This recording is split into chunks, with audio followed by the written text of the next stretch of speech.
Welcome to day 2 of the Bollinger on Bollinger Band seminar. This morning we're going to start with a segment on volume indicators. And these indicators are so important. The reason is that most people devote the vast majority of their time to the price structure. They look at price bars, they look at momentum indicators, they look at RSI, and they neglect the variable volume. And it's a very important variable because it gives us a feel for supply and demand. And the goal of all volume indicators is to take this quantity volume and relate it to price in a way that clarifies the price structure.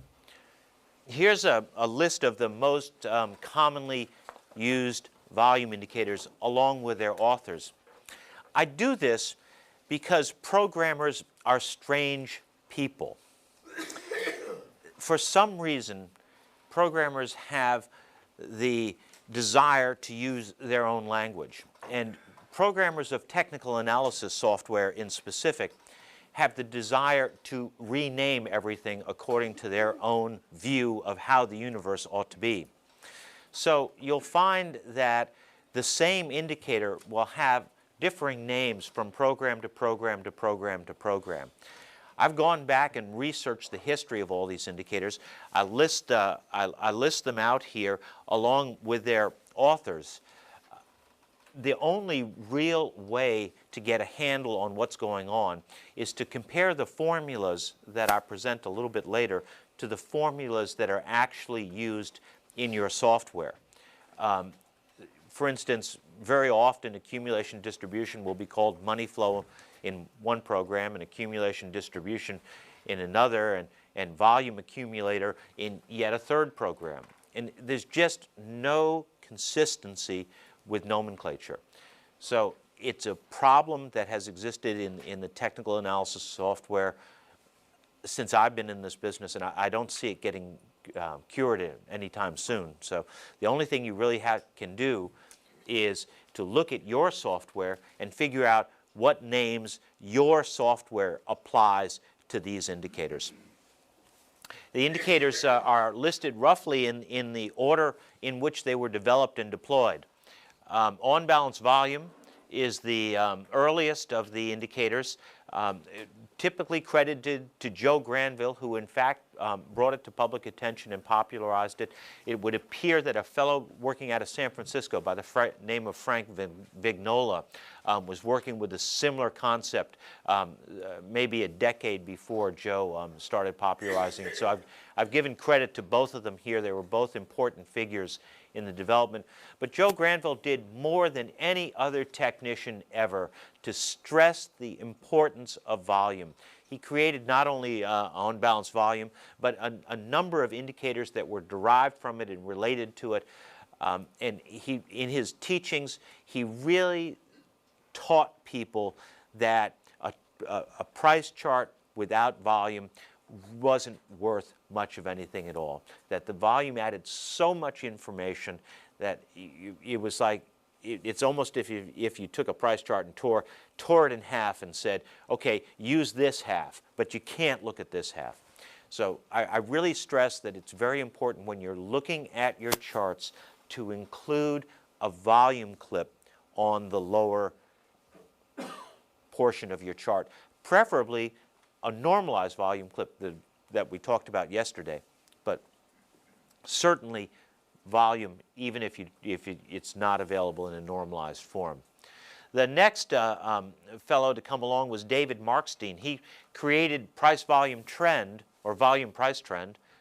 It seems to have those names reversed very commonly, but it wasn't really a brand new indicator. It is a variation on-balance volume, and when we get to the formulas, I'll show you how that works.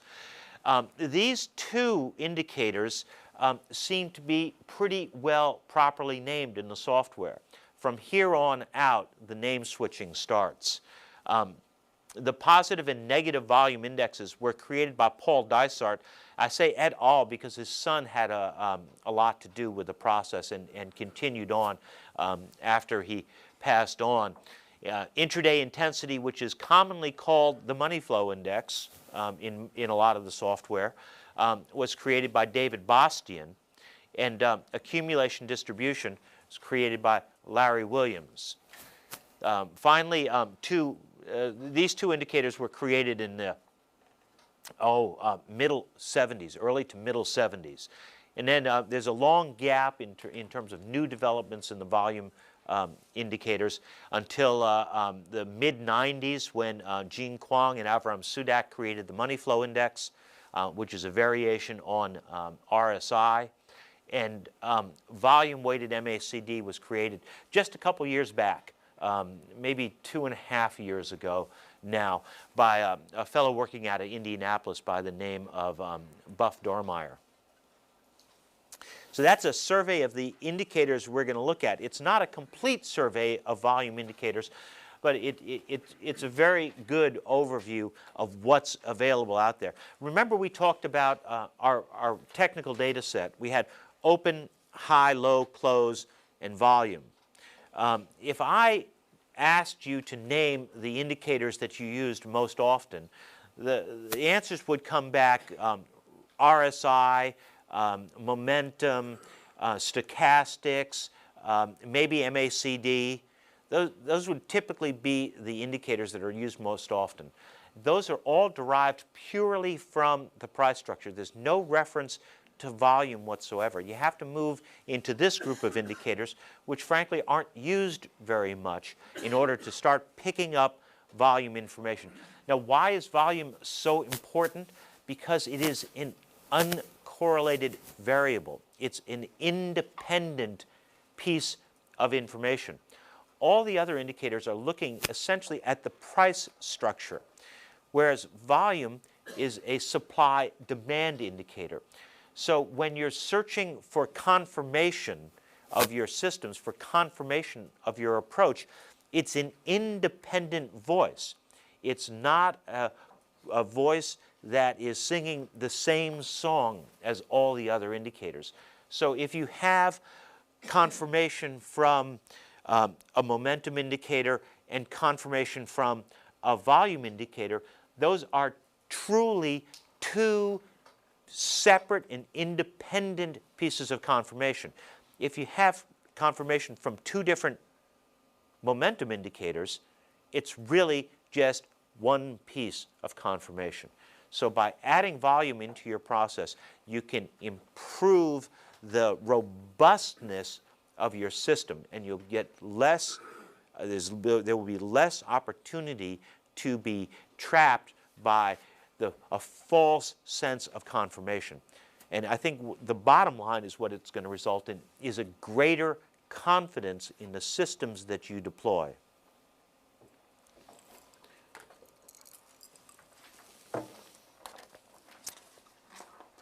Now, these volume indicators can be broken into roughly 4 categories, and they're really quite different. The first two, on-balance volume and volume price trend, are of the periodic change type. That is, they are constructed by reference to the prior day's price. The second two, the negative and positive volume indexes, are constructed by periodic volume change. They look at the change in volume from period to period in their construction. The next two, which I think are the most interesting to intraday intensity and accumulation distribution, look at where we are in the current bar. So they are of the intra-period structure type. Intraday intensity looks at where we close in each day's range, whether we close near the high, in the middle of the range, or the low. And volume accumulation is really elegant in that it is a quantification of a Japanese candlestick. It looks at the relationship of the open and close as a function of the range of the day. So it's looking at the body of the candle as a function of the entire day's range, including the whiskers. Then we have the two most modern indicators. These are also very strong indicators. I particularly like the money flow index. And these are created by taking traditional indicators and volume weighting them. In the case of the money flow index, Wells-Wilder's relative strength index is the base calculation, and the inputs are multiplied by volume. In the case of volume-weighted MACD, they take exactly the calculation that is used for MACD, that Jerry Appel put forward, but they replace the two exponential averages with volume-weighted averages and then calculate the indicator according to the same plan. So these are essentially volume derivatives of these two, of RSI and MACD. And finally, the one indicator that has no reference whatsoever to the price structure is pure volume. It's the volume oscillator. And all that is a comparison of two different moving averages of volume. So really, for our purposes, there are four major categories, and which would be periodic price change, periodic volume change, intra-period structure, and volume weighting. A small subcategory that really is not that important would be pure volume. Of the first four, without doubt, the two most important categories are intra-period structure and volume weighting. Okay, let's look at the formulas. I'm going to present the English version of the formulas here, and then we'll look at them in a little bit more detail. But you get a feeling for what they're trying to do here. On-balance volume is simply an accumulation of volume times the sign of the price change. To put that in its simplest form, if we are up today versus the prior period, then add volume to the indicator. If we are down today versus the prior period, subtract volume from the indicator. So it's the simplest of all of the volume indicators in terms of calculation. We just look at whether we're up or down today, and if we're up, we add the volume, and if we're down, we subtract the volume. And it is a very good trend indicator. David Markstein came along and said, well, if it's important whether we're up or down on the day, it's got to be even more important how much we are up or down. So he said, instead of looking at just the sign of the change, positive or negative, let us look at the percent change. So he created an indicator that multiplies volume by the percentage change, and again, as a simple accumulation. You just add each day's new figure onto the indicator as you go forward. So those are the two earliest volume indicators that we have going. They derive from the very early 1960s. Maybe the period between 1963 and 1966. I've researched the technical literature, and there are some prior examples of volume indicators, but they never seem to have caught on. Wyckoff, Richard D. Wyckoff, was particularly interested in volume and used volume a lot in his work, but for some reason his indicators and his work never achieved very wide acceptance. Wyckoff remained almost not so much a cult figure as a niche figure, and I think that's because in the middle of his career he was rather ill and he moved to Arizona, And so he set up what's called the Stock Market Institute there, which is still there today and still teaching his work today. But I think that kind of took him out of the mainstream of activity, and really only the people who sought him out after that became familiar with his work. If you want to read some really interesting work, I highly recommend any of Wyckoff's books. There's 4 or 5 of them. One of them is essentially his biography, autobiography, if you will. The others talk a lot about his techniques. But you know, he was a kind of closed guy. He didn't believe in openness, and he didn't believe in sharing. So you really had to go to the Stock Market Institute to learn his materials, and it's more or less true till today. If you really want to study Wyckoff, you really kind of have to take the stock market course. It's a mail order course, and kind of good, but it's not widely taught, and that's a shame because there's so much value there. He's an example of those who, I guess, believe in in secrets, and that's kind of the opposite of what I believe in. The next 2 indicators were developed by Paul Dysart, and they were never propounded by him as volume indicators. They were used as market timing indicators for him. He looked at the change in volume, and Dysart was very typical of the sentiment that was in the technical community in the 30s and the 40s and the 50s and up until the 60s, where they were very concerned with the so-called strong hands, the people who moved the prices and created the price structure. They thought that the speculators kind of just provided cover for the real underlying activity. And all of the work in technical analysis in the 30s and 40s and 50s was really concerned with trying to get at and see the operations of these so-called strong hands, the people who really set the prices.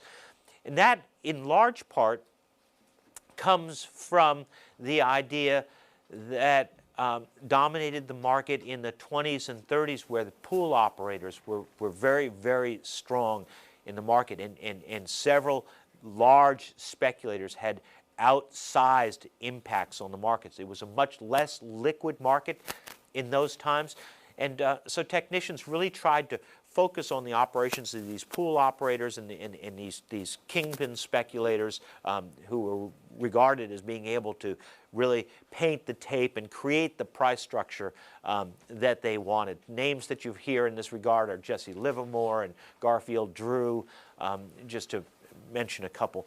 But we really have shifted away from that as we've moved into a much more liquid market environment with many more participants. And today the focus is often on institutional investing instead of the so-called strong hands, instead of the old operators, feeling that institutions have the power to set the price structure. I don't really believe that. I think that institutions are just, you know, just as foolish and just as ill-informed and as emotional as any other speculators. I think they may be professionals, but they are very much governed by their quarterly numbers that they have to post, and they're very much governed by the same emotions that we are. So I don't really make that distinction. I don't try to look in at any specific group of investors. I just try to look at the overall price action and read the story that that's telling us. But the negative volume index and the positive volume index, the negative volume index came first. And what Dysart said is that when volume falls, the speculators are out of the market. And you see the true operations of the strong hands. So on days when volume falls, one should observe the price structure very closely.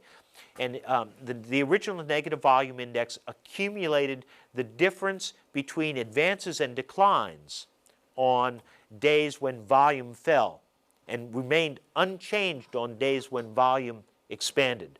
So only on days when volume was lower than the prior day Dysart went out and measured the difference between the number of advancing issues and the number of declining issues and added those into his index. And it was an incredibly successful market timing tool for many, many, many years. But as the market conditions started to change and the 60s came on, greater liquidity came into the market, a broader range of people came into the market, the indicator stopped working, and he disinherited it late in his career and started working on other types of methodology.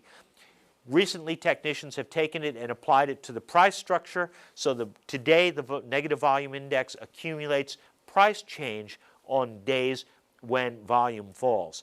The positive volume index does exactly the opposite. It accumulates price change on days when volume rises. And the theory behind that is that institutions rule the markets these days. And therefore, when you see the impact of institutional investors, you see it in surges in volume, and you should really pay attention to those surges in volume. And I know a money manager, quite a successful money manager here in town, and they use the positive volume index as their basic guide of trend. They're point and figure analysts, but they look at when they get a reversal in trend and in their point and figure work, they look at the positive volume index to see if there's confirmation of that reversal. And they bias their operations by the slope of the line of the positive volume index. Now, we get to the indicators that I work with most of the time. I'm very interested in David Bastian's intraday intensity, and I'll tell you the story about how it was created and why it was created. Good indicators come from first principles. You develop a theory about how the market works, and then you create an indicator to quantify that theory, and then you test the indicator to see whether in fact it explains the market in the way that you thought it did. And if it does, you have a good, robust indicator. That's exactly what David Bastian did. He said it's very important what the institutional traders are doing. And they are the ones that are really driving the market. And this is the typical story of an institutional trader. He comes in the morning, sits down, reviews the news, has a cup of coffee, and as the market's getting ready to open, he looks at his quote machine, gets a feel for how things are going to open, calls a few brokers, gets a general feel for the day, and then he looks at his pile of tickets that he has to execute that day. Just about that time, some brash portfolio manager comes rolling down the hallway, reaches over onto his desk, picks up a book of sell tickets and writes a sell ticket out and says, sell 10,000 XYZ. And he rips the sell ticket off and drops it on his desk and disappears down the hall. Well, the first thing the trader does is looks at the sell ticket and he punches up the average volume of XYZ. And lo and behold, what does it do? It trades an average of about 20,000 shares a day. So he knows his goose is cooked. So he goes on and he conducts his operations. He calls up the specialist, and yeah, the specialist will take 1,000 shares from him on the opening. And so he's off. He's got 1,000 done. And he calls up a couple other institutional investors. He looks and sees who's got big positions in the stock and calls up and he offers them some stock, a quarter below the market or 3/8 below the market, something like that if they want it. And he sells another 1,000 shares that way. And he's getting towards lunchtime, and he's really not able to do much. Bid and ask is trading in lots of 200 and 300 shares intermittently during the morning. He just can't get anything done. So coming up on lunchtime, he calls Merrill up and says, hey, I'll give you 3,000 shares of this, 3/8 under the market. And Merrill says, fine, done. Now his goose is really cooked. He's still got 5,000 shares to move, but Merrill has 3,000 shares to move also now, and they've got a 3/8 advantage on him, right? So you can see how this story goes. It gets towards the close, and by God, you know, he's got to sell the rest of the stock, and he drifts down to the portfolio manager's office and looks in. The guy looks up and says, "You sell that yet?" And he says, "No." He says, "Do I have to sell it today?" The guy says, "Yeah, you got to sell it today." He goes back, and so what does he do? He hits every single bid that he can find. And where does the stock close? On the very low of the day. Bastian theorized in various versions of that scenario, played out every day in the marketplace. And he devised this indicator to determine where we closed in the marketplace and then compare it to the indicator. Now, there's the formula. It's a beast of a formula, but if you look into it, it's 2 times the close minus the high minus the low, divided by the high minus the low times volume. This is what it does. Which one do you do first, the 2 times close, or? You do it, again, normal order of operations always holds here. We first do the operations inside the parens, and we do multiplication before subtraction and addition. So we do, the first thing we'd come in and do is 2 times the close, minus the high, minus the low. Then we do the high minus the low. Then we do this division. Then we do this multiplication. Normal order of operations always. No exceptions. Whenever I write a formula, there are no tricks involved whatsoever. But this formula evaluates very simply. What it does is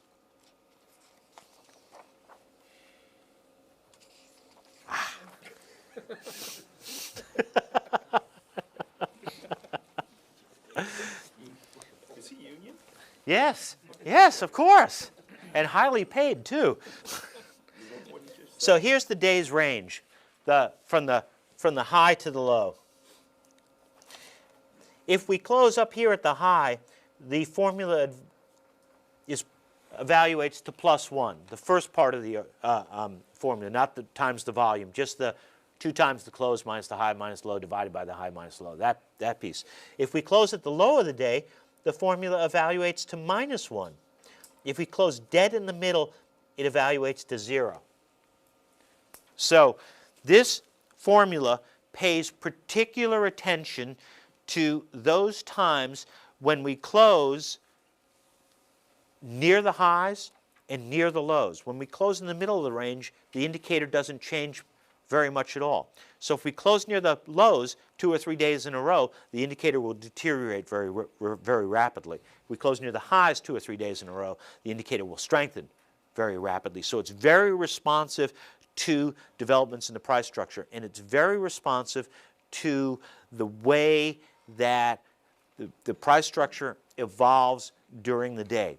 Of all these volume indicators, it is without doubt my favorite volume indicator.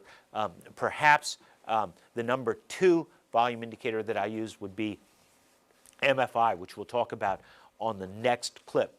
A very close companion to this indicator is accumulation distribution.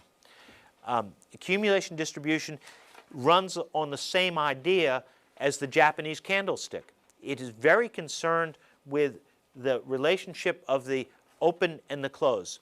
So the first part of the argument is the close minus the open, and then that amount is divided by the day's range.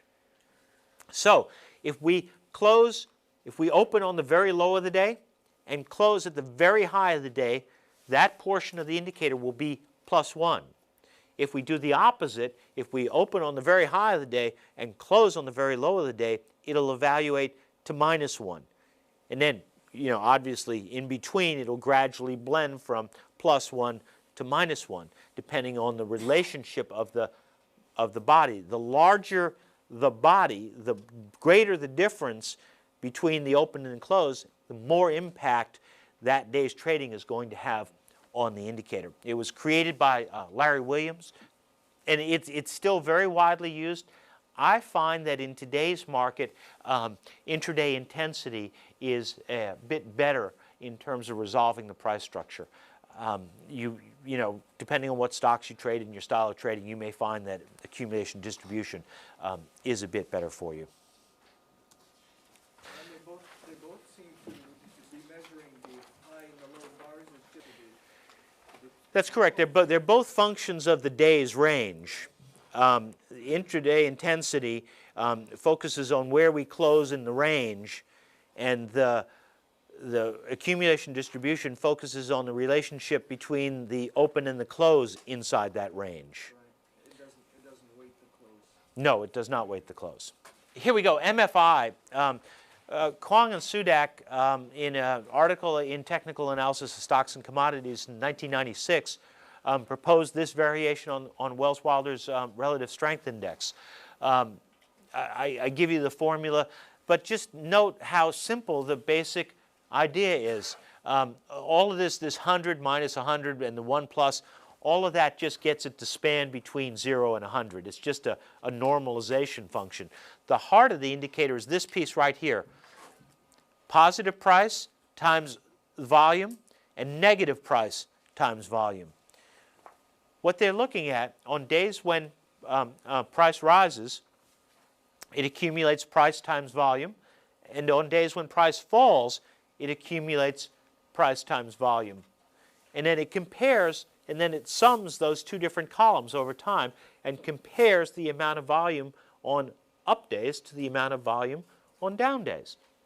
So it's a clever reworking of the idea of what's driving the market, if volume on up days versus volume on down days, within the context of a nicely formed market oscillator.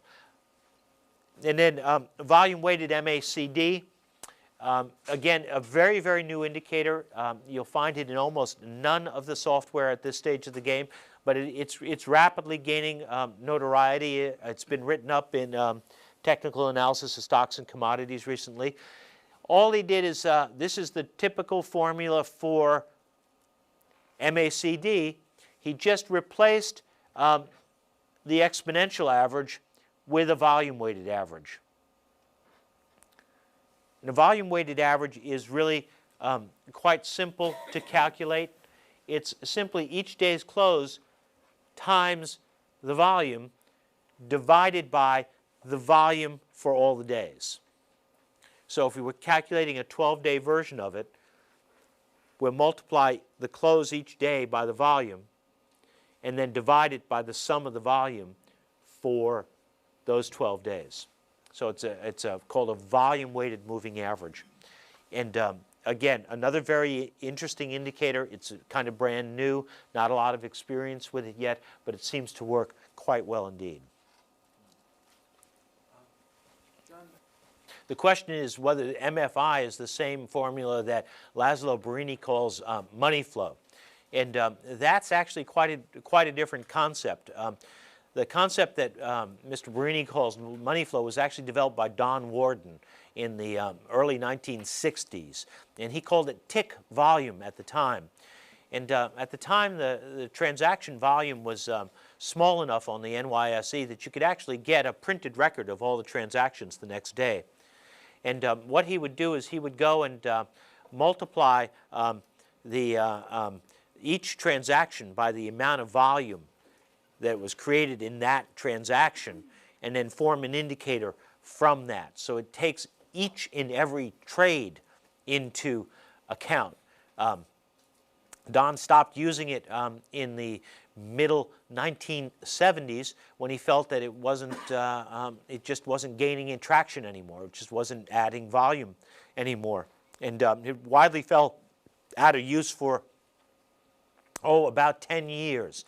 And then a company called Trade Center picked it up and started calculating again, in the very early 1980s. And then Mr. Barini came along and has been a very strong proponent of that methodology ever since. But it's completely different from any of these indicators. None of these indicators look at the record on a trade-by-trade basis. You imagine Don Warden would get, from Vickers out on the island, he would get a printed record of every trade on the NYSE and then, go through and by hand, and then later with what was called a comptometer, which was simply an adding machine. He would go through and calculate these indicators by hand, and he had an incredible run for 10 years using this methodology. He created a number of other tools that were all very important. The $1 million index looked at the value of very large trades, large block trades, and that's the father of what we know today as the block version of MFI. And he has another claim to fame. Does anybody know what it is? He's the father of the Warden brothers, who produced the product called TC 2000 that you're probably all familiar with. And so he has a money stream index there. So I guess Yes, and money stream, I gather, I haven't been able to duplicate it perfectly, but money stream, I gather, is essentially a form of on-balance volume done on a half-hourly basis. So I gather it's something right in that. There's another indicator they have called time-segmented volume, and you know, since they won't tell you, Don is one of those proponents of secrets. You know, I mean, he really believes in secrets too. When years ago, I was responsible for him being nominated and receiving the MTA's Lifetime Achievement Award, and so I got to spend a day with him after just between the time he found out he was getting the award and the time he got the award. And he was very expansive, and at that time he told me how the $1 million index was calculated. And then, you know, he swore me to absolute and utter secrecy. He said, "You're the only person in the world that knows how this is calculated now." So there you go. So the fact is that I have no idea exactly how any of the TC 2000 indicators are calculated, but there's certain philosophical views that he has about the market that he's expounded in his writing, and one is that cutting the day up into discrete segments, small discrete segments, and then computing indicators based on those discrete segments is a very important concept. And so I would be willing to bet from the name time-segmented volume that that's what's going on there. A number of people, if you search the web, you can find a number of people have attempted to create clones of a number of his indicators, and there's a lot of speculation as to what the formulas are. Our final indicator is the volume oscillator. I put it up. I don't really use it much in my practice, but a lot of people seem to think that it's quite important. It's simply a short-term moving average, 10 days typically, of volume minus a longer-term moving average of volume, and it's used typically for trend confirmation. You want it to be positive when prices are expanding. You want it to be positive when prices are declining. In terms of the initial phase of the move. In other words, what it's looking at is volume increasing into the move? Is it whether it's up or down? And typically what you'll get is if you get a move to the upside and the indicator is neutral or negative, that'll generate a reversal shortly thereafter because there's not a lot of conviction behind the move. So we get to some charts. We're going to use Hartford Insurance here, a 200-day chart of Hartford Insurance. You'll note we talked a lot about this yesterday. I'll just remind you, I'm using candlesticks because I really believe that they give an extra bit of knowledge about the price structure through their use. You can see here's a big expansion day, and that's really highlighted by that big white candle that you see there. Here's a string of black candles, really highlighting the negativity of the down move. Again, we're using log scaling here, so that because we trade stocks, and we want to see what type of impact these positions are having on our net worth. And here is the intraday intensity index. Note that it does just about what you'd like it to do. It's strong during the early part of the move. It decelerates a bit, still climbing into the final highs, then goes flat as the top is being made, and then turns down note that it turns down before the final high. That's what you want from a volume indicator. We go up, we make a new final high, no new high in the indicator. That's exactly the type of information that you want. Yes, the question back there? There was a fairly sizable pullback or retracement. Interpret that relative to the intraday. The question is, on this retracement, how would you interpret it in relation to this rising intraday intensity indicator? And the way I would interpret it is that this is a screaming buy. This tag of the lower band is a screaming buy. You've had a very negative run in the price structure, trip from the upper band to the lower band, right? Including one very negative day. But look at the indicator. During this period, it tells you that they're on balance, that there's been accumulation going on, that people have been buying this steadily, even though the price structure has deteriorated pretty remarkably. And that is exactly the type of information you get from a good volume indicator. Now, if you were long this indicator might have been some solace during that period, but if you weren't long this, this is about as good a buy as you'll ever get. Tag of the lower band with a massively positive volume indicator.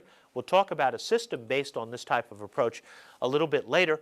For those of you who are interested in candlesticks, note that at the low here is a Caracasa, a Japanese paper umbrella, a very, very small real body with a very long lower whisker and what's known as a shaved head.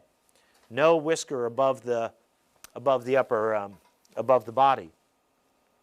And that's what I wrote my paper on that I presented at the IFTA the International Federation of Technical Analysts Conference in Tokyo this past fall. This is known as the open form of the indicator. It's simply an ongoing accumulation of the individual one-day values. It is also possible to create an oscillator, a closed form of the indicator. And many people prefer to use the oscillator. To me, it's really a matter of taste. If you were brought up looking at indicators in this form, unbounded open form indicators, you're going to prefer this. If you were brought up looking at oscillators, you're going to prefer the oscillator form. And I'll show you the oscillator form right now. And this is a very good way of creating volume indicator oscillators. So I show you this as a kind of generic template to create indicators, to create oscillators from volume indicators. Here we're going to look at what's called 21-day intraday intensity percent. And that is known very widely as money flow. The nomenclature is really, it's just a very thorny problem. This is its proper name. First, we're going to ask the group how many days we want to do it for. 21, and we're going to put that in a variable called periods. This portion of the indicator is to prevent solely, is a trick solely to prevent divide by zero. Computers hate it when you divide by zero. They just hate it. And they generate all kinds of odd exceptions and generally you get one of those messages on your screen saying, bad person, we're not going to compute this for you. So all I do here is I say if the high is greater than the low, then we'll use the quantity high minus low. Otherwise, set this to -1. And we're going to test now. If it's -1, we're not going to do the division. Otherwise, this will be high-low will represent the difference between the high and the low. So all we're doing here is we're saying if the high is greater than the low, then set this quantity to high minus low. If not, set it to -1. When wouldn't the high be greater than the low? When they were the same. All right, an unchanged day, a flat day where all the open, high, low, and close were all the same value. And that'll cause almost all volume indicators to bomb when you try to do mathematical operations on them. So we always write these little traps. So I say if the high-low is -1, then we're not going to do anything at all. We're just going to set the indicator to 0 for that day. We're just going to skip the operation and say the value of the indicator is 0. Otherwise, we're going to compute our intraday intensity, 2 times the close minus the high-low, minus the high minus the low, divided by the high minus the low, times volume. Right? So all of this was just to avoid the problem where the high is equal to the low and it will cause division by 0. Then we calculate the indicator. And this is really a useful way of looking at this. I sum the indicator for the 21 periods and I divide it by the volume of those same 21 periods. So I'm normalizing the indicator. This means that the indicator is comparable from stock to stock to stock, and it's comparable with itself across time. What we've done is we've just taken the sum of the indicator for 21 periods and divided it by the sum of volume for 21 periods.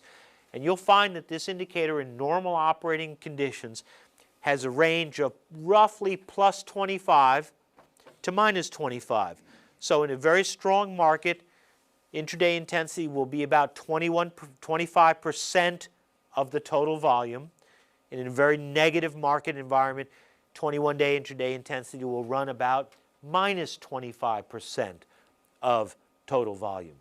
So all we're doing here is normalizing it. And then I plot it with a couple of lines. I plot a line at 25 and a line at -25 and a line at 0 for a reference, just so that we have some anchors for our eyes to see it. And this is what it looks like. Whoops, sorry, trade station code first. Same idea, except that we're going to use a variable here called intraday intensity %, right? And we come along here and we say if the summation of volume is greater than the period, then again, this prevents a divide by 0. I showed it to you in 2 different ways. Purposely, I didn't write the same trap in both pieces of software because you can get clipped twice by this divide by 0 problem.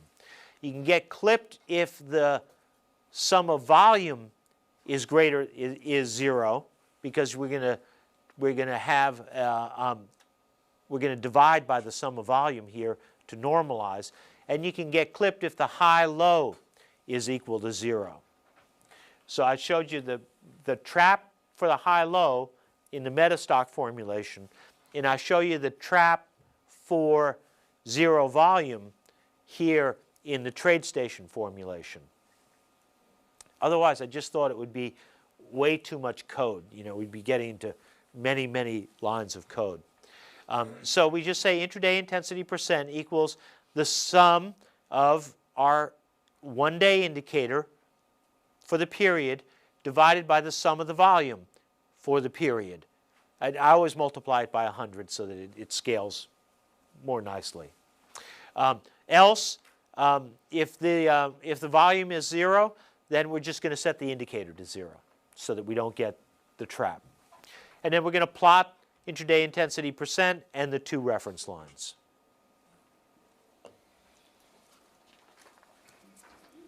And this is what it looks like. Now, let's go back and look at the the first chart.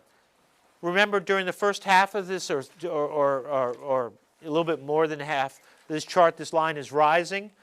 It's rising strongly, and then the slope dies down. And then roughly at the right-hand quarter of the chart, this line turns down.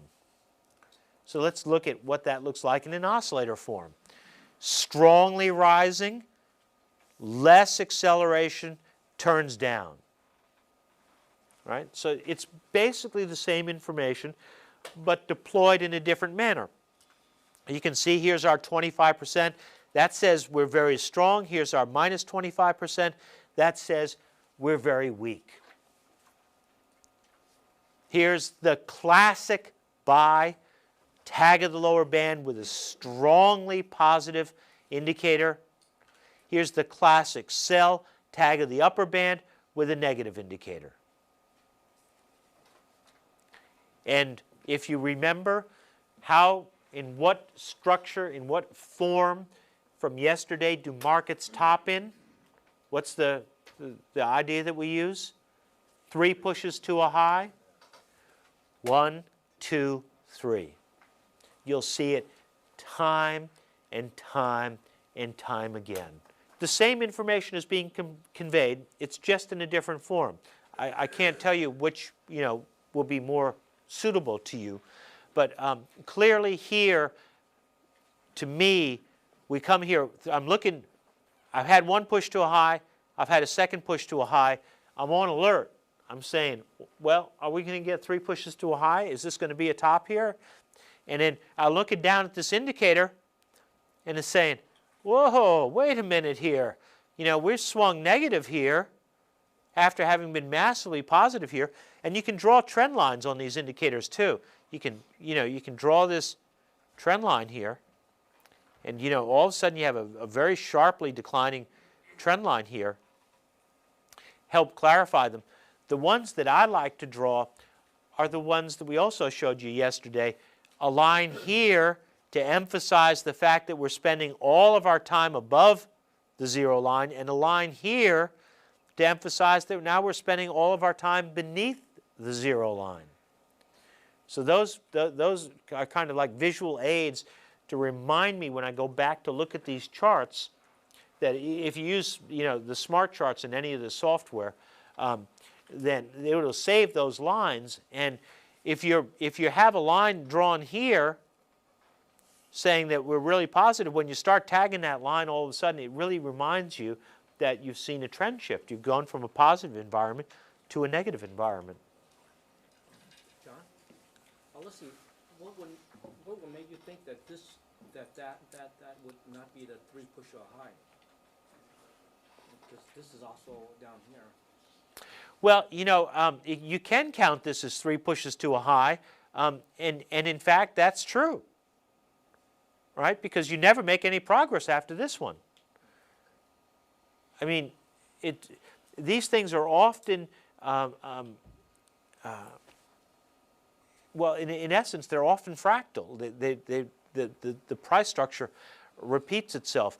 I'm not so concerned about this one because this high occurs with a positive oscillator. It may not be a great positive oscillator, but there's still some positive energy left in here. But this one occurs in a dramatically different environment, in an environment that's clearly negative. And I guess a lot of it is just the education of your eye over time. My eye sees this, your eye sees that. I frankly don't have any problems. If you want to go 3 pushes to a high, oops, we're deteriorating here, sell here, that seems to me to be a perfectly valid decision too. And I see you've got your pointer back. Yeah, that's why I bought that. Just real quick, around July, mid-July, your oscillator is declining fairly rapidly. How do you interpret that relative to the price action? I interpret that as this here is really an impulse move. And almost nothing is going to sustain it at that level. So the normal expectation would be for the oscillator to trail down to more normal levels, say in the 10, 12, 15 range. This here, when you get a big block in the oscillator like that, or a very strong advance in the line, that has a residual effect going forward, and it kind of sets the tone. It's very much like the rocket motors we talked about when we were looking at the big spurts in volatility that would often accompany a big move at the beginning of the move. On the right-hand side of the chart, we have decline. It looks like a W in the last one to break down more. Correct. Correct. The point is, it looks like it tried to put in a little W bottom here, but we tagged the upper band with a very negative indicator. So the burden of proof is still on the stock to prove that it's not in a declining trend anymore. This, to me, would look like an extraordinarily good sell signal. So, but what would I do? I would wait for the market to confirm that opinion with some downside momentum, and then I would sell. Accumulation distribution, another very good indicator. My eye likes intraday intensity a little bit better, but you see it does the same job here. It advances very nicely during this period. It tops out, peaks out at the second push to a high. You talked about this counting as 3 pushes to a high before. Well, note, 1, 2, 3 higher highs in the indicator. So that would somehow tell you that that isn't really the valid count yet, because the indicator is still confirming the highs. But here, 1, 2, 3, the first one is confirmed, the second one is confirmed, but the third one isn't. So there you go. Now you have a valid 3 pushes to a high. Breaks the back of the pattern. Intraday, I won't really spend much time here. It's the same example that we had before. We've just substituted in here the calculation for accumulation distribution for those of you that want to copy these into your software. By the way, I will be coming out with a Metastock and TradeStation Bollinger Band toolkit with all of these parts and pieces all laid out for you with all the traps written in. It's not a system like the Metastock add-in for Bollinger Bands, but it is a pure toolkit with all of the indicators written in all of their variations, all the variations of Bollinger Bands and stuff. It probably won't be out till maybe mid to late summer. I mean, it'll come out in both Metastock versions and TradeStation versions. Let's talk about 21 days and where it came from.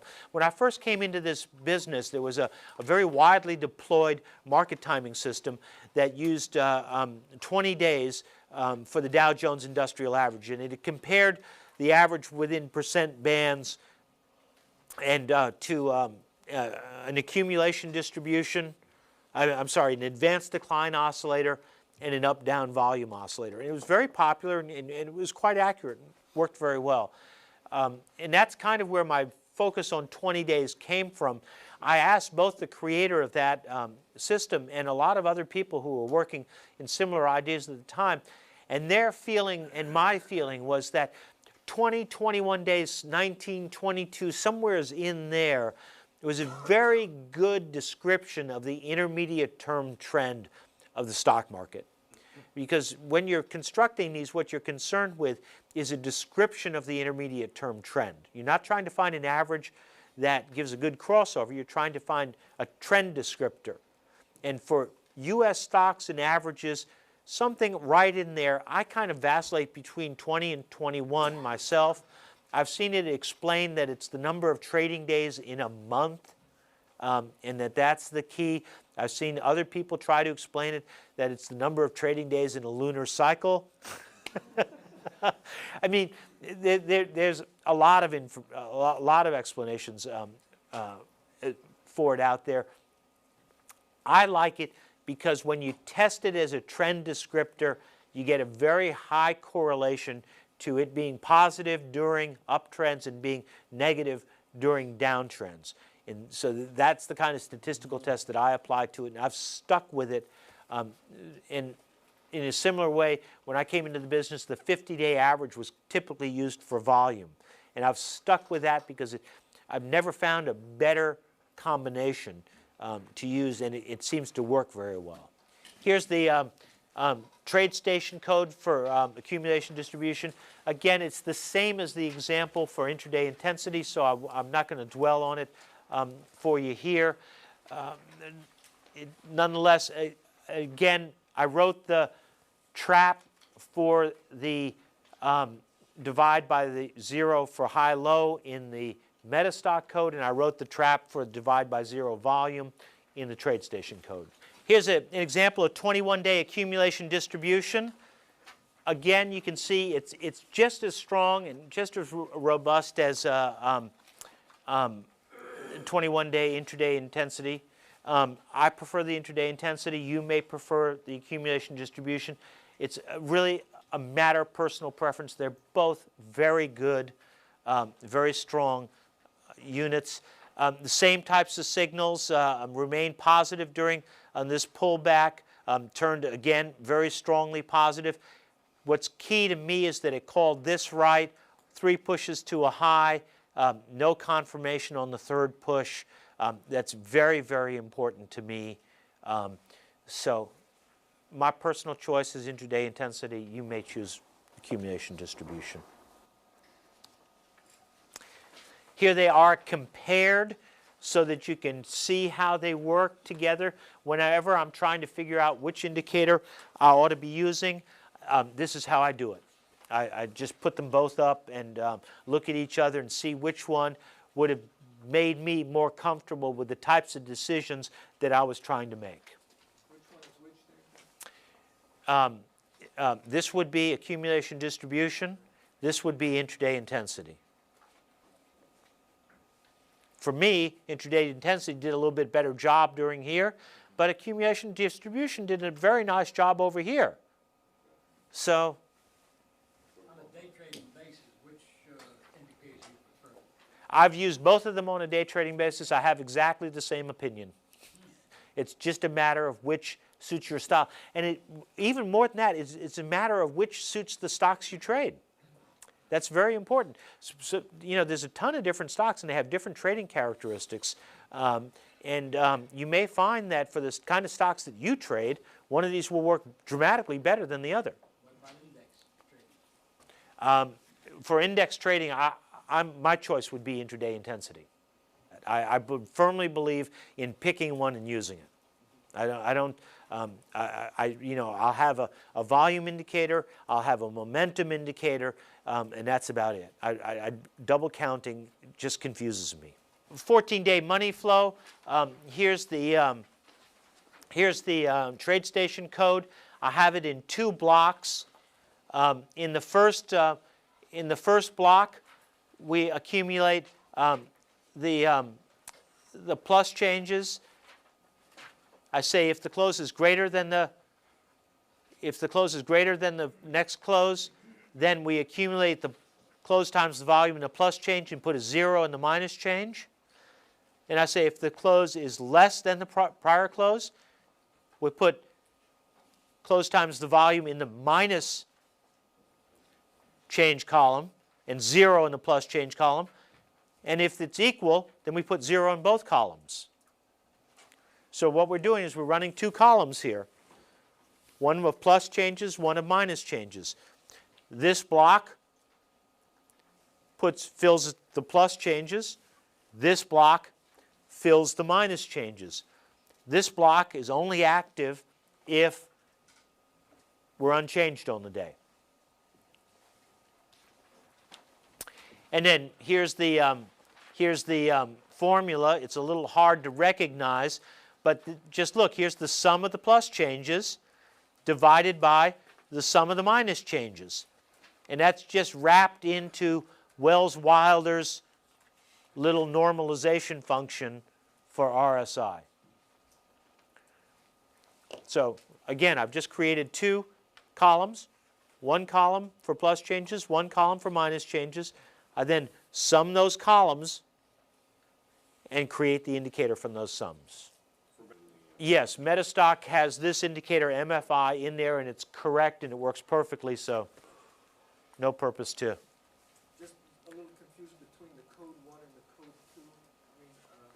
I mean, The code 1 here, it's just 2 pages. It's the same piece of code. It just didn't fit on 1 page. Here we accumulate the columns, and then on the second page we calculate the indicator. But it's the same, it's just 1 block of code. I put it on 2 pages so you wouldn't have little itty bitty tiny type on the screen. And then here's what it looks like. And again, it does a great job. It's a terrific indicator.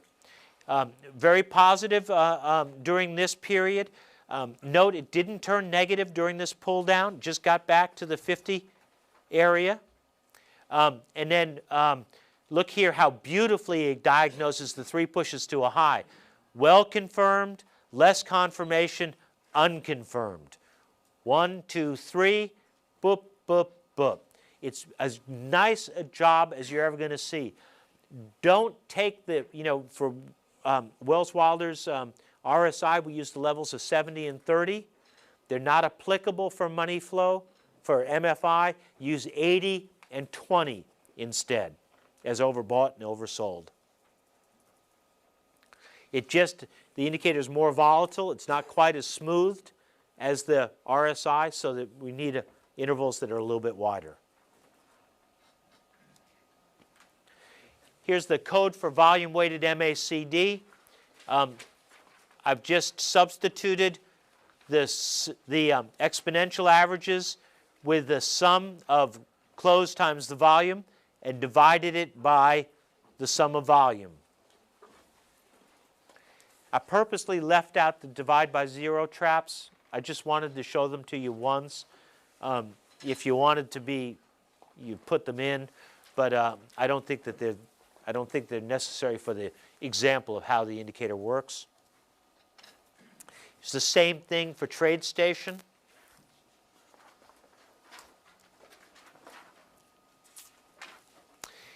And then note this does a really nice job also. It starts deteriorating as we come into the highs. The second push to a high is confirmed, but the third push to a high isn't.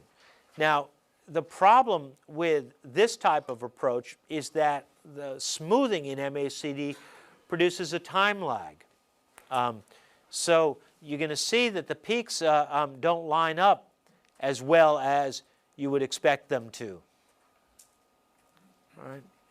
And that's just a function of the MACD trend following type of approach. It's designed to be a lagging indicator to confirm big swings in the trend. And there's nothing that we can do about that. That's the type of indicator that MACD is. It's a kind of belt and suspenders type of indicator. And so it's always going to produce somewhat lagging information. Here's an example of the money flow index, Bollinger Bands in the upper clip, normalized volume in the lower clip. We switched to a company called Healthcare Realty here. Note here, beautiful W bottom, perfectly diagnosed. First outside, giant volume spike. Second retest, much less volume. Lower indicator, higher indicator. It's just as nicely drawn out and sketched out as you're ever going to see a W bottom. And by combining the money flow index here with volume, you really get the whole picture. So it's very important to plot this volume histogram even when you are using a volume indicator. This still has important information to offer, even with another volume indicator plotted.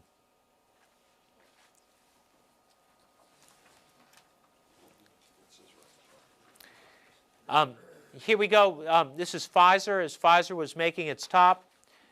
Here, it's this time we've switched to AD%. Again, we have normalized volume plotted here. It's and you see the deterioration in the indicator, continually lower, lower, lower, lower. and then shifts to negative right as the top is made. And then as soon as you rally back up and the indicator remains negative, it never returns to positive. That's the job of a volume indicator, to show you the change in trend. And it's doing it just as nicely as you could want here.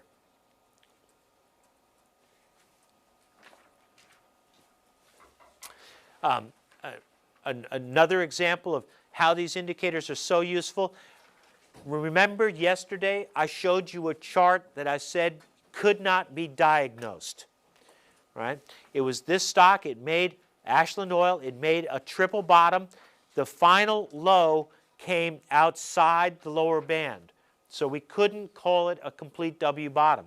But now, with intraday intensity, we can. The first low comes, negative indicator. The second low comes, negative indicator. The third low comes, positive indicator. So even though we were able to make it outside of the bands here, which meant that using just the bands, we couldn't call this a bottom. We just had to walk away from it and look for another trade.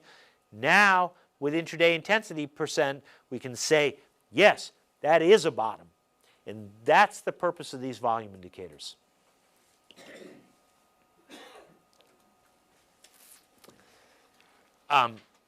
Here's an example of Marsh and McLennan. Again, we're looking at the same types of thing, but I've put up here money flow index and accumulation distribution percent, two oscillators, to demonstrate to you that they're going to pull up the same type of information. This is not independent confirmation. These indicators are telling you more or less the same story all throughout this period. They both turn negative. In this case, MFI does a better job of diagnosing this. It doesn't turn positive here than 80%. So in this place, MFI is the better indicator in my view. But this is double counting, something you shouldn't do. One indicator from column A, one indicator from column B, one indicator from column C. It's the old Chinese restaurant approach. You know, no substitutions allowed. Here's a walk up the upper band, massively confirmed by the indicator all along. You wouldn't be shaken out here. Tag of the lower band, you look down to the indicator, massive confirmation. Or I should say massive non-confirmation. Massive confirmation of the uptrend. Here you have the rocket motor kind of push. Big move up. Here the indicator turns positive. You consolidate for a while. The indicator runs strongly positive all during the consolidation. Then you get your big lift out of the trading range. The lift itself is confirmed by better than average volume, and the indicator remains positive all during the walk up the upper band. Tag after tag after tag after tag of the upper band is confirmed, and tags of the lower band are unconfirmed. Again, volume indicators doing their job. Would you be bold enough to buy at the tag at the bottom? Oh yeah, the tags of the bottom indicator like that are perfect re-entry buy signals. So to add to it? Yeah, they're perfect re-entry buy signals. Or to go back in if you got shook out by, maybe you counted 3 pushes to a high and got nervous and took your profits. Come down, tag, positive indicator, re-entry buy. Dow Chemical, beautiful W bottom here, just as nicely confirmed as you're ever going to want it to be. Big negative indicator over here on the first try. Pull up to the upper band, come back, retest the low, can't break the low, indicator turns positive, away you go. Buy that first strong up day right there and get a nice advance. Chart setup is an incredibly important part of the puzzle. It's really important that you spend some time to get your charts set up so that they are an aid to your mind. It's just you know, the strongest pattern recognition engine that we have is the one that we were born with. And setting up our charts correctly makes all the difference in the world in being able to pick out the patterns and find things easily without having to struggle, without getting tired, without feeling burdened by, you know, a lot of us are screening stocks and going through a ton of charts in a row. So by all means, don't accept the manufacturer's defaults. Change the colors and the styles and the form to colors and styles that suit you, that are pleasing to your eye. The charts that you see here are really the ones I use. I mean, those are the ones that I find pleasing. But, you know, there may be totally different setups will work for you. Most importantly, keep it simple. Don't get a ton of data on the chart. If you want to look at a very long-term time frame, shift to a weekly view. Or if you know if you're dealing in 5-minute bars and you really want to see a long-term time frame, don't put 1 billion 5-minute bars on there. Shift to an hourly view or a half-hourly view. Keep the amount of data on there manageable so that your eye can interact with it in a reasonable way. Same goes for the number of indicators and such like that. You know, don't put Bollinger Bands and 3 different indicators and 2 moving averages and 4 clips of indicators underneath it and 18 trend lines and Fibonacci retracements and all that, you know, and turn it into a nightmare. I once saw a chart.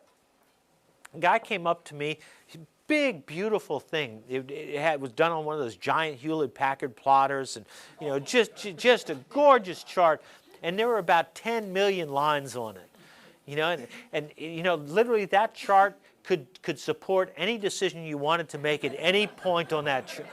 I mean, so keep it simple, keep it clean. Don't complicate unnecessary.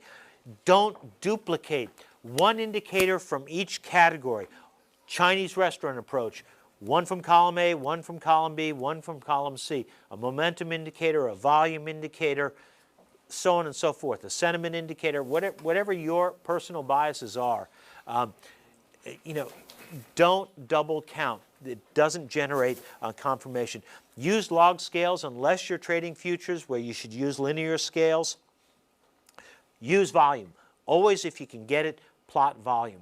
In the futures market, that may mean plotting tick volume or plotting the volume a day late, but plot the volume. It's very important. It's your basic gauge of supply and demand, and to my eye, nothing reveals supply and demand quite as nicely as just a visual scan of the ebb and flow of volume. Relative strength is incredibly important, especially in the stock market. Plot an RS line. It's just the price of the stock divided by an appropriate index. I don't think the S&P 500, which is most commonly used, is the best index in the world. I'd prefer something broader, the Russell 3000 or the Wilshire or something else. Just a broad index of some sort. Plot the relative strength line. It really can be helpful. Sometimes you'll see that during a period of market weakness, your stock will be trading sideways and it will look like a sloppy pattern, but you'll see that that relative strength line is steadily rising during that consolidation, telling you that something really dynamic is happening with that stock.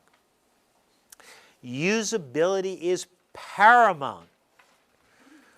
Use the right colors. How many of you people actually have one of these whiz-bang setups with 6 monitors? Or 3 monitors, or 4 monitors, or something like that? Well, think about killing off a few of those monitors. I don't mean that literally, but try to arrange the information on your monitors, if you're using multiple monitors, so that you're not scanning the same image from monitor to monitor. Have different entities, different bits of information on different monitors, and know where they are. Chart size is incredibly important. You can't analyze the chart the size of a postage stamp. You just can't do it. Right? Nice, big, fat, juicy charts that fill the screen on a nice, flat screen monitor that you can see. Saving money on a monitor is the most dumb thing you can do. Buy a nice, big, fat, expensive monitor. You know? And these days that only means $500 instead of $150, right? I mean, you know, 5 years ago it was $1,000 or $2,000 for a great monitor. Today you can get a fabulous monitor for $500. Do it. Nice. You spend your day looking at this monitor. You know, imagine what it's doing to your brain. You know, it's just like, it's like you were scrambling it. Yeah, exactly. Prove that monitor. You know, and they say, I can't say this directly, but they say that the flat screens are vastly better. Yes, they are. They say that the flat screens are vastly better. They're less tiring, and that there are ergonomic principles and reasons for that. I don't know that that's true, but I've heard it said by a number of people, so maybe you want to expand with that, experiment with that. And for me, a clean presentation is really important. I like the thing to be visually pleasing, and for me that means a clean presentation, as uncluttered as is possible. Here's some indicator category examples for our menu of indicators. Momentum, rate of change and stochastics, two very good momentum indicators. Trend, linear regression, and MACD. Again, two good trend indicators.